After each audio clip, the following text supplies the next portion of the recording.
Shalom Bapak Ibu dan Saudara dimanapun Bapak Ibu dan Saudara berada. Doa dan harapan saya Bapak Ibu dan Saudara berada dalam keadaan baik, sehat, semakin diberkati dan tetap semangat. Pada kesempatan ini saya ingin mengajak kita merenungkan firman dari Yohanes 21 ayat 1 sampai ayat yang ke-14 dan saya membacakan mulai dari ayat yang ketiga. Kata Simon Petrus kepada mereka, "Aku pergi menangkap ikan." Kata mereka kepadanya, "Kami pergi juga dengan engkau." Mereka berangkat lalu naik ke perahu, tetapi malam itu mereka tidak menangkap apa-apa. Ketika hari mulai siang, Yesus berdiri di tepi pantai, akan tetapi murid-murid itu tidak tahu bahwa itu adalah Yesus. Kata Yesus kepada mereka, "Hai anak-anak, adakah kamu mempunyai lauk pauk?" Jawab mereka, "Tidak ada."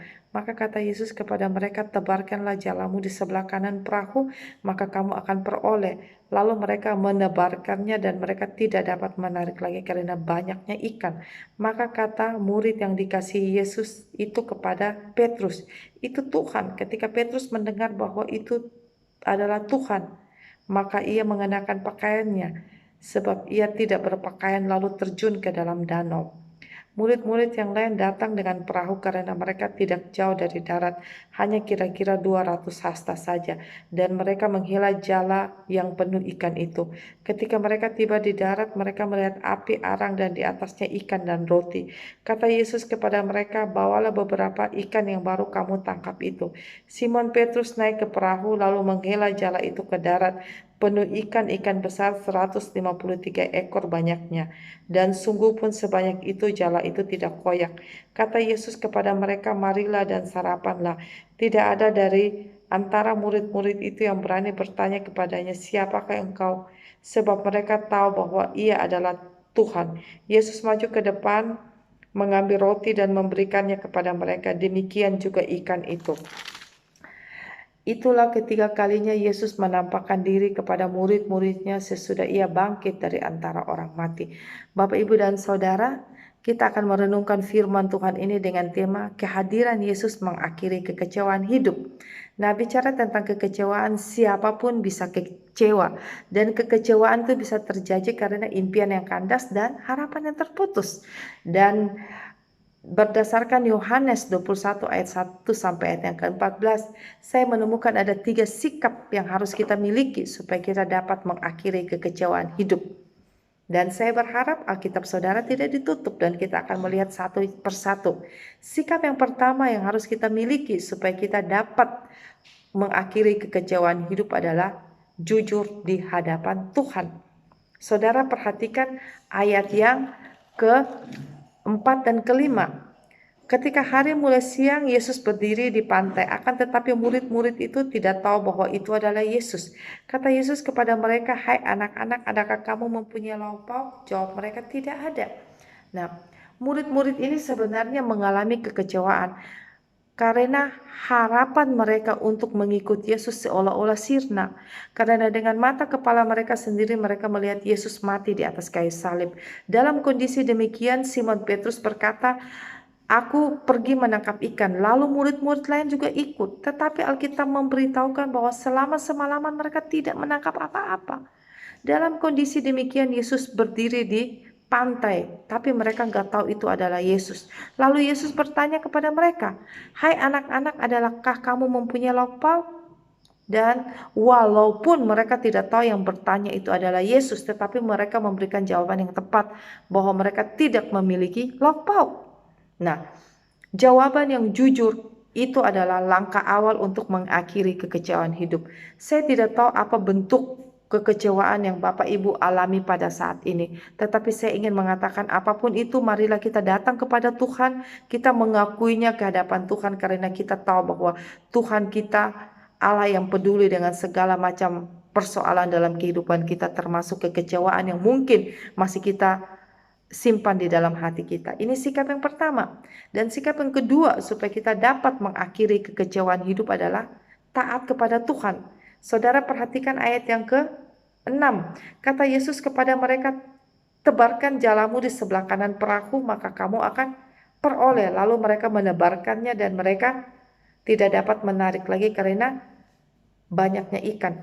Pengakuan yang jujur itu mendatangkan petunjuk yang tepat. Ketika Yesus bertanya, "Hai anak-anak, adakah kamu mempunyai lapak?" Mereka mengatakan dengan jujur, "Gak ada."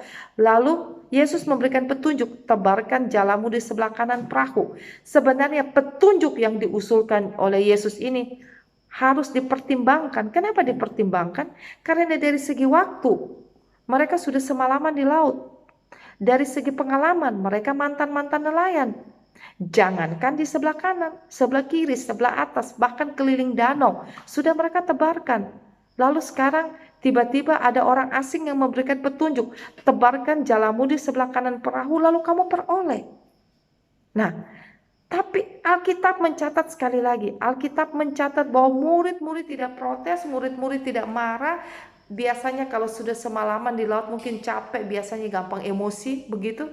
Tapi murid-murid gak emosi, murid-murid juga gak marah. Alkitab mencatat bahwa murid-murid menebarkan jalannya di sebelah kanan perahu dan akhirnya mereka mendapatkan ikan sebanyak berapa? 153 ekor. Itu ikan yang besar, tidak terhitung kalau ada ikan-ikan kecil ya. Nah, di sini kita melihat bahwa ketaatan kepada firman Tuhan itu selalu mendatangkan berkat. Dan hari ini yang menjadi pertanyaan adalah, sudahkah kita taat kepada firman Tuhan? Kalau belum, marilah kita berkomitmen di hadapan Tuhan. Tuhan, saya mau taat kepadamu karena saya tahu bahwa ketaatan saya kepada firman Tuhan itu selalu mendatangkan berkat. Ini yang kedua. Dan yang sikap yang ketiga yang harus kita miliki adalah memiliki persekutuan pribadi dengan Tuhan. Kita perhatikan ayat yang ke-12. Kata Yesus kepada mereka, "Marilah dan sarapanlah." Saudara, setelah mereka tiba di darat, mereka lihat di darat itu ada api arang, di atasnya ikan dan roti. Lalu Yesus mengajak mereka untuk sarapan. Sebenarnya ajakan Yesus untuk sarapan adalah membawa mereka untuk kembali dalam persekutuan bersama-sama dengan Kristus. Karena sejak kematian Yesus di atas kayu salib, murid-murid itu tercerai-berai seperti anak ayam yang kehilangan induknya. Oleh sebab itu Yesus yang bangkit itu membawa mereka kembali dalam persekutuan dengan dirinya. Dan kita tahu bahwa persekutuan bersama Kristus itu dapat menolong murid-murid untuk mengakhiri kekecewaan dalam kehidupan mereka. Bapak, Ibu, dan Saudara, apakah engkau juga memiliki persekutuan pribadi dengan Yesus? Kalau engkau memiliki persekutuan pribadi dengan Yesus, itu harus dilakukan setiap hari, dan persekutuan pribadimu dengan Kristus pasti akan sangat menolongmu. Menolong untuk keluar dari kekecewaan hidup, menolong kita untuk tetap bertahan di tengah-tengah berbagai persoalan kehidupan yang saat ini kita alami. Hanya bersama dengan Kristuslah kita kuat dan kita sanggup melewati berbagai persoalan yang ada. Inilah 3 sikap yang harus kita miliki. Dan sekali lagi, saya tidak tahu apa persisnya kekecewaan yang saudara hadapi. Tapi mungkin saya bisa katakan situasi saat ini juga bisa membuat orang menjadi kecewa dan tawar hati. Karena tadi pendapatannya 100% sekarang berkurang. Anak-anak yang tadinya bisa belajar di sekolah, belajar secara maksimal, bisa berolahraga, bisa bersosialisasi dengan teman-teman, sekarang hanya belajar secara online. Dan emak-emak yang biasanya bisa ke pasar belanja bebas, bisa shopping sepuasnya, sekarang hanya ada di rumah, boleh keluar kalau ada urusan yang penting saja. Ya. Dan orang-orang yang sakit, dulunya orang yang sakit langsung pergi ke dokter, bisa berobat ke dokter, bisa berobat sampai juga ke luar negeri. Tetapi kondisi saat ini membuat orang yang sakit sudah tidak berani lagi pergi ke rumah sakit, tidak berani lagi ketemu dokter, bahkan tidak lagi bisa ke luar negeri. Mungkin hal-hal ini bisa membuat kita menjadi tawar hati dan kecewa.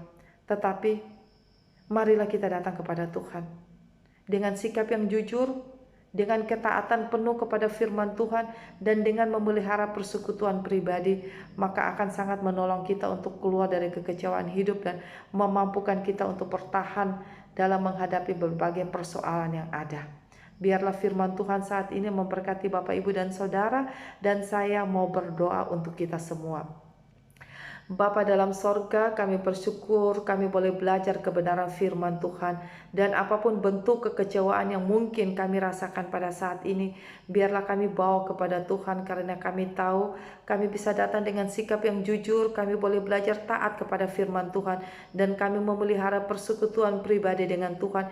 Itulah sumber kekuatan yang membawa kami dapat keluar dari berbagai kekecewaan yang mungkin kami alami saat ini.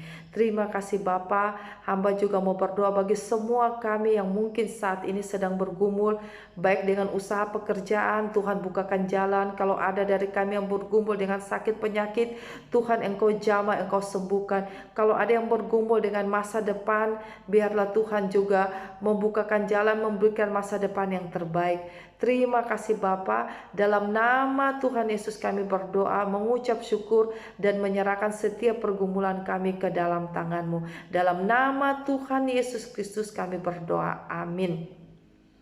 Bapak, Ibu, dan Saudara, selamat beraktivitas dan Tuhan memberkati kita semua.